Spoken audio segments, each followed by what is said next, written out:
Swayam Prabha. Digital India. Educated India.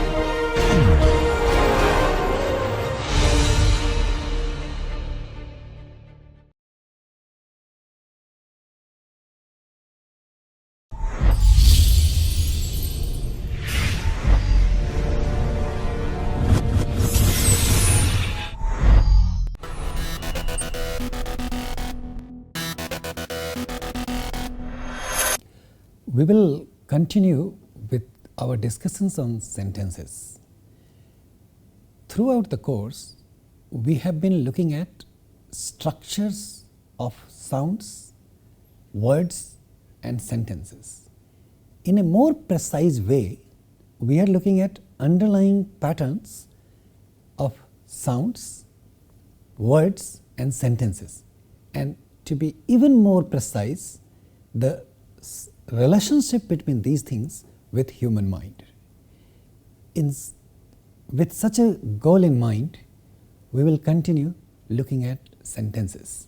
And today we will look at sentences in terms of restrictions. So far we have looked at parts of sentences.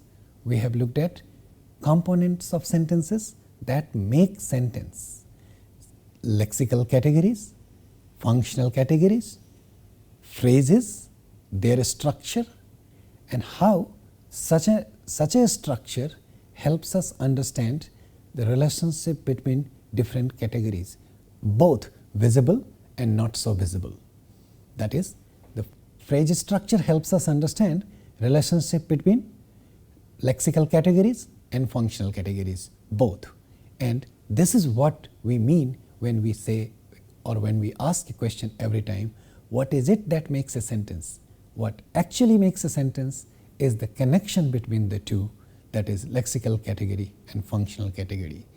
And again, this is what it means when we say sentences are not random collection of words. Cool. Now, let's understand some of the restrictions in the sense of some of the restrictions that are imposed on sentences, and they also become part of the underlying pattern.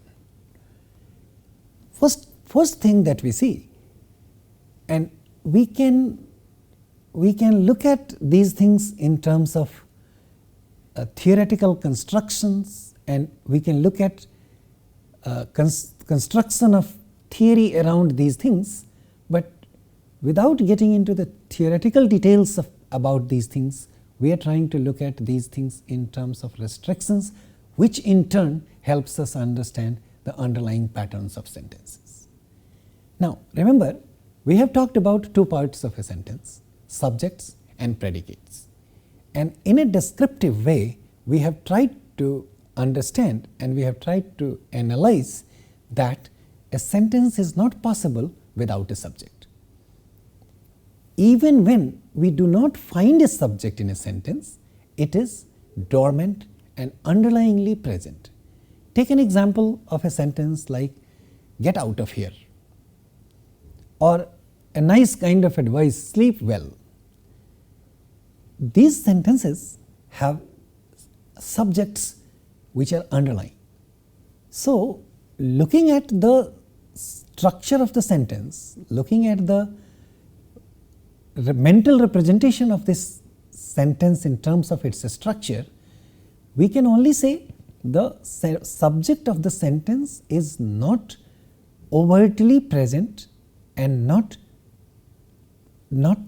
spoken, not produced. So that underlines the requirement of a sentence. That underlines such a thing underlines requirement of a subject in a sentence.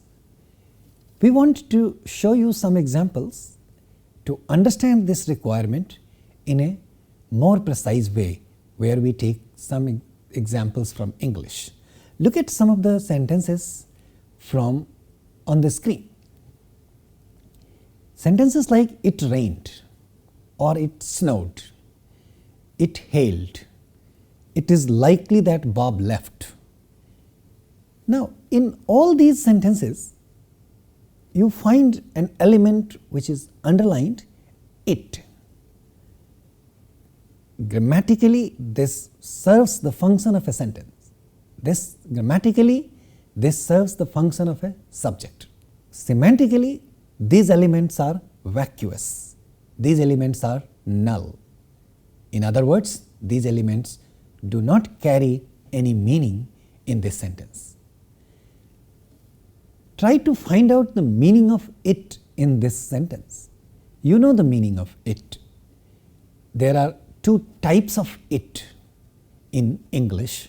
One, where it works as a pronoun.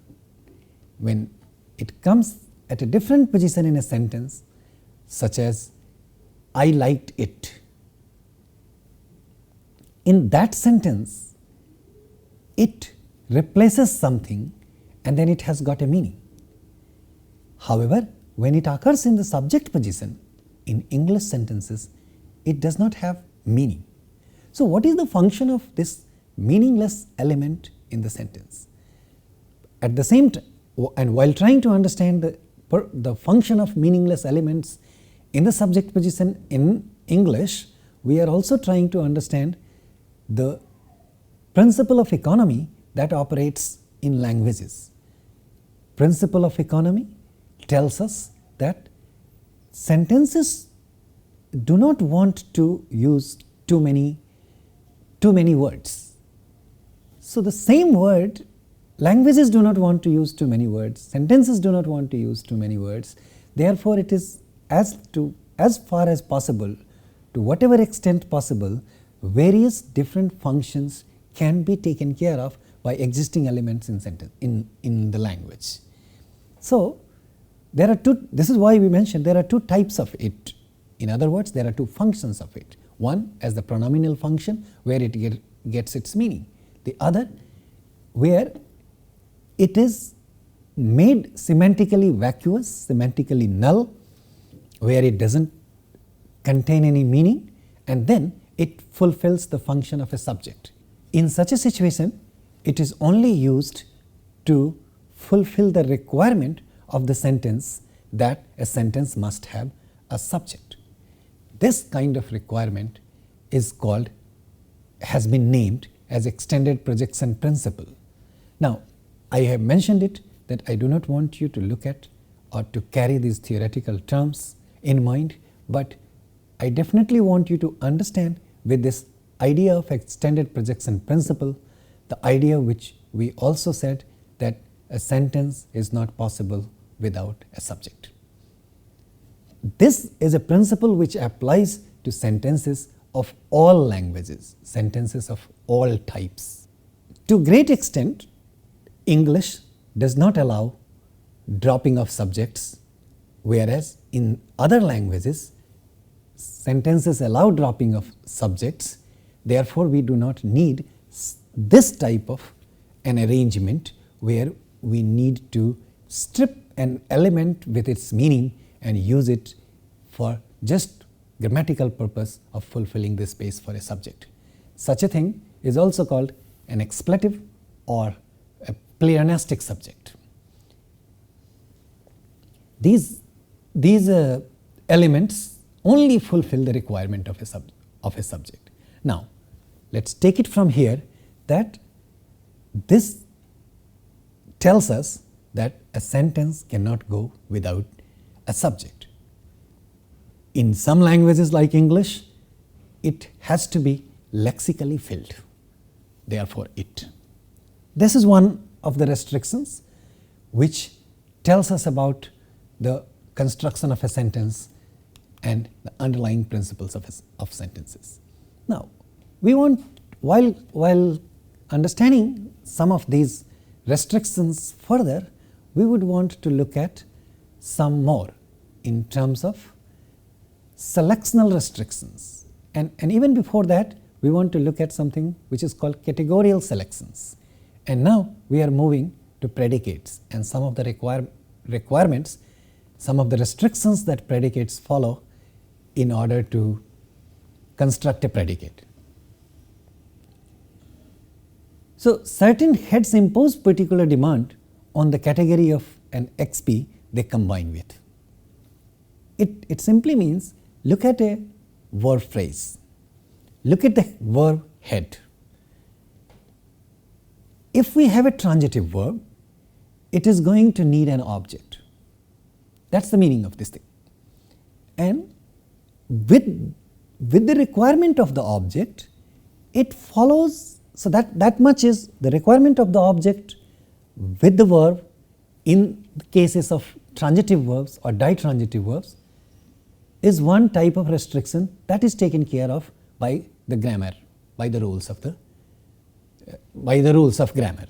However, such a restriction is further constrained in the sense that it requires, certain times verbs require particular type of objects.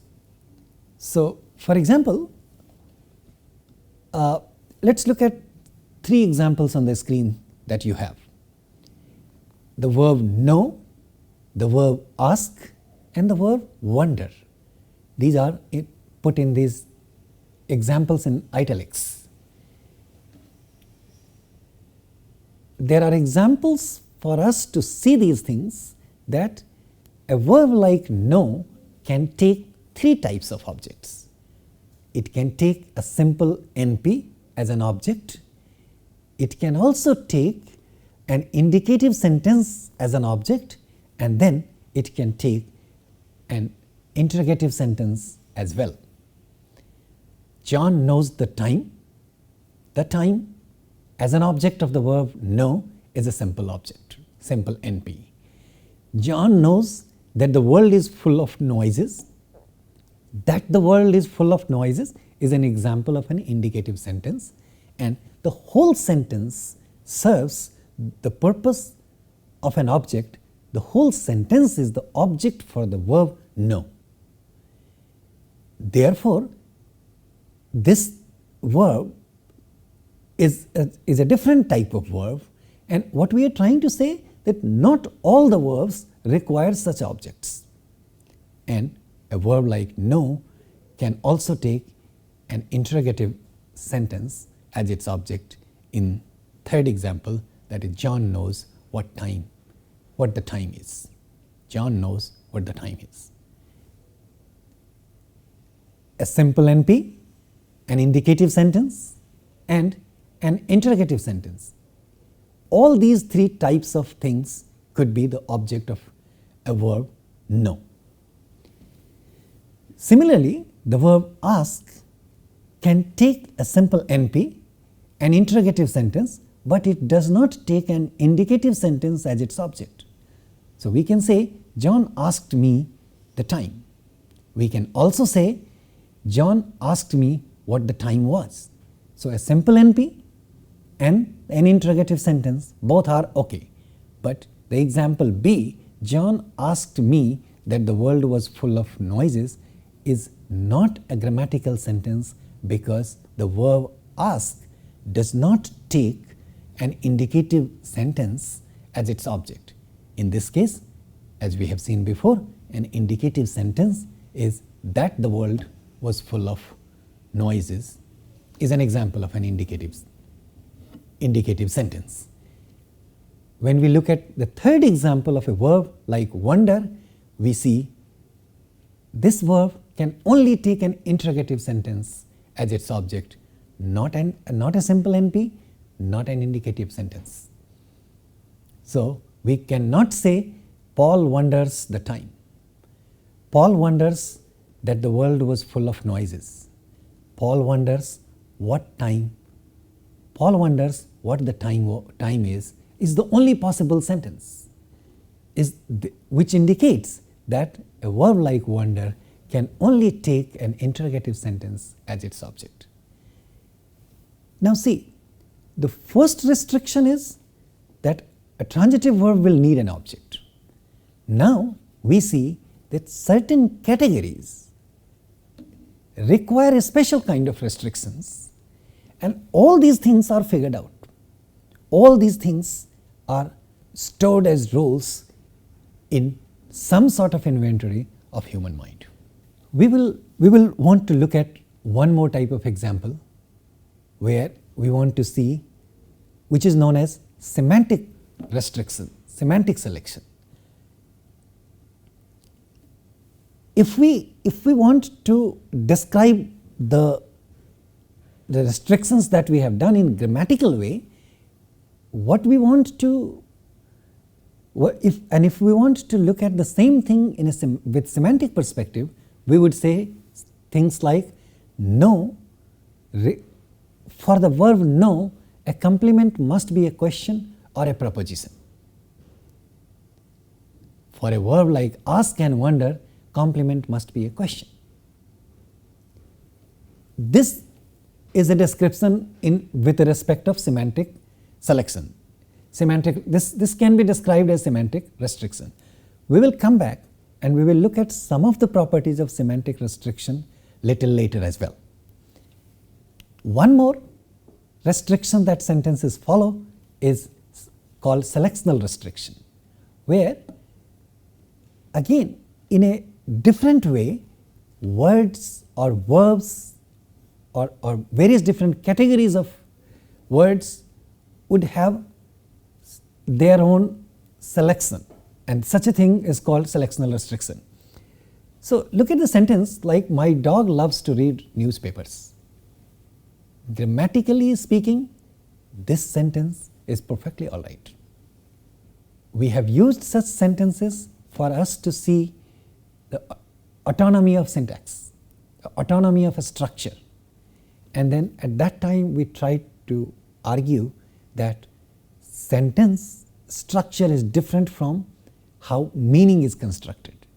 The construction of a sentence, that is the underlying patterns which help us construct a grammatical sentence in languages, is different from the rules that help us get the meaning out of the sentence.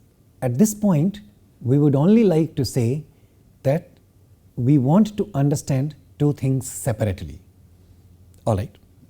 Now, looking at this sentence, we simply want to say that this sentence is grammatical but not acceptable because of the mismatch of the types of selectional restriction. For example, the object newspaper is good for a verb like to read, but the subject is not good. In the second sentence, this chair is sweet. The adjective, the noun, there is a mismatch between the adjective and the noun. That is, they do not fulfill selectional restrictions.